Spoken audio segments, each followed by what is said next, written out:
Don't know if I can find my way out.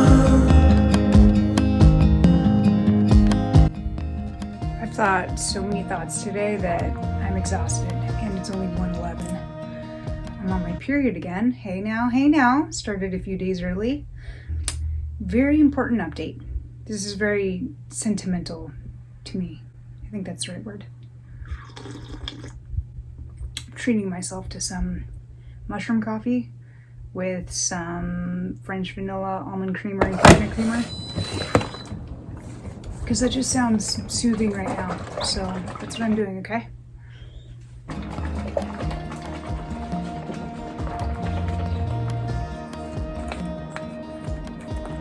stuck in a prison of doubt.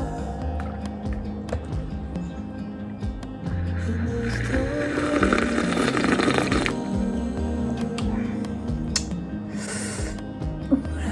Needs more vanilla.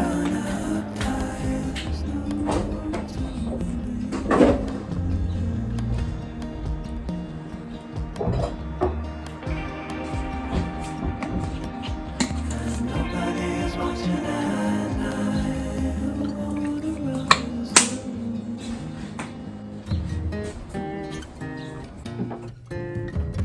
Special message. Very pleased to present my new Crocs.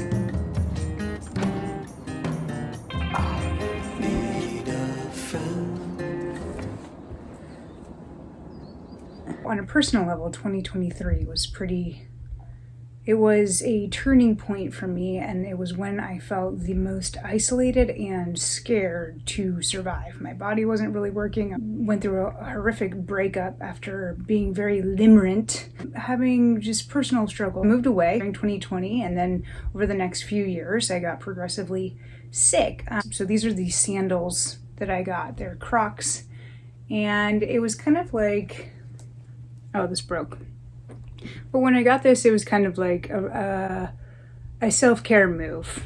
It was not dragging in all of the day's dirt and dust and grime and fecal matter and whatever else you could be stepping on out there. I decided I'm going to take care of my inner space in my bedroom and not be so dirty, and keep my shoes at the front door and wear my special sandals when I'm on the inside.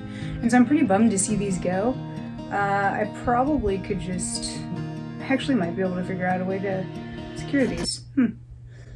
Okay, we might not be saying bye to these, but I got my sweet new Crocs. They're platform. They're a different kind of style, so I always wear my socks, so I can wear them without tucking in my sock to my toe hole or crevice, my toe crevice.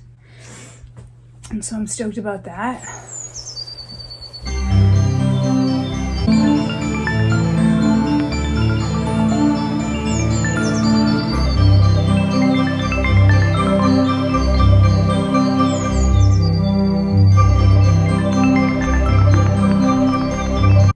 What else can we talk about? I like being on my period. Maybe this is just gonna be period reflections.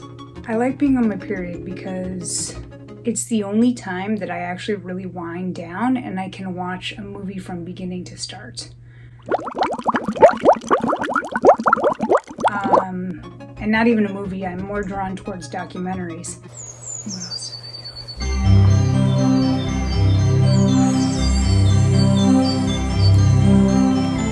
do? What else is going on, man? I have learned in my relationships, or my lack of romantic relationships. I love romance. It's one of my things. And I have learned over time this concept of bromance. A lot of this was kind of largely influenced by Abraham Hicks when I was watching tons of relationship videos after my breakup in like early 2020s. Basically what I learned from that is to stop looking for love where it isn't. Stop focusing on the people that hurt you. And start focusing on little things that you do love, that you can admit to. So for me, it kind of started out very slowly, like this, how this feel morning time, just being quiet in the morning and not having to get to work until later was my favorite. It is still to this day my favorite. Slow mornings. That used to be on my Hinge profile, like slow mornings. And what I realized kind of over time is like I exert a lot of energy in app. I haven't been on apps in probably like 6 months, and I really don't plan on going back. What I noticed is that I was kind of seeking validation, and while I really wanted connection and certain things on there, I just kept on seeing the same people, and we're all just kind of doing the same shit, swiping, dopamine, swiping. Yeah, so I might also be in like the wrong area to be on Hinge, and I didn't want to travel far. I don't know, but I also believe you can meet anyone freaking anywhere and turn around and there they are. But there are billions of people on the planet, and there are plenty of people who are perfect for you. And some people stumble into that super duper perfect one and stay with them their whole lives, or they meet them at the end of their lives, or they meet them and have them for whatever period of time that they have them for, and then they get to keep focusing on finding love in other ways. So I guess what I'm trying to say is, you know, I see like all of my family members are, I'm the only one that's single in my family, and I did not grow up thinking I have to get married. I didn't think that. I've always loved this concept of safety and security and being home. And I didn't realize that that's really what I was seeking more than a relationship. I might end up in one at some point, but my childhood dreams weren't like get married, have kids, do all the things.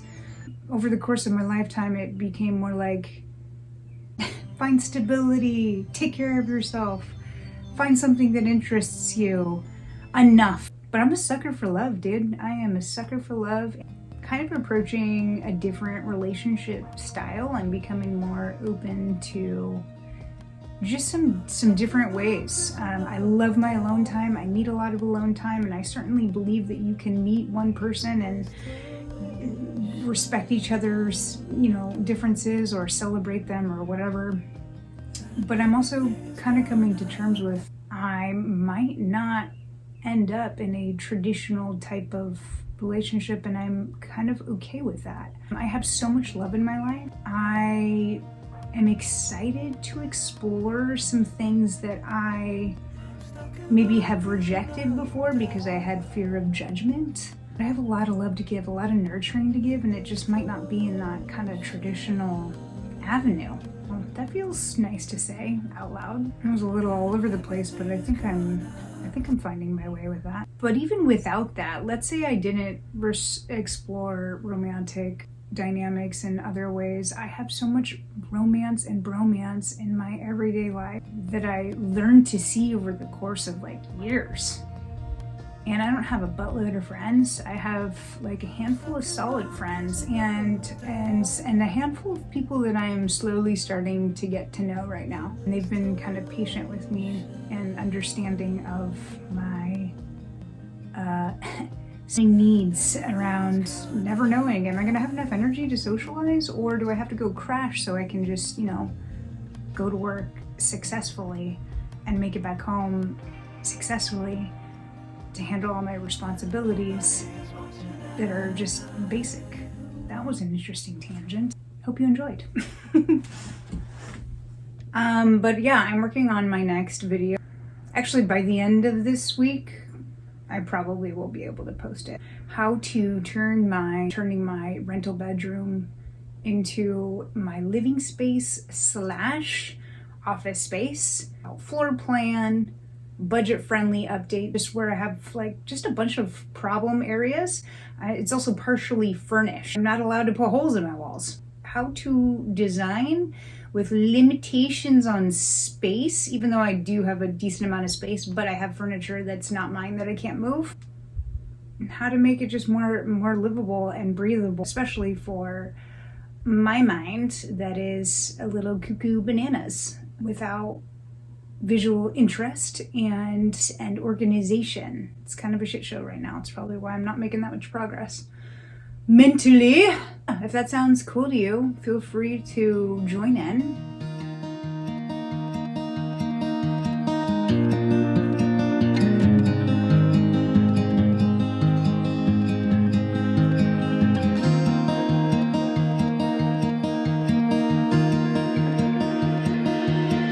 I don't know if I can find my way out.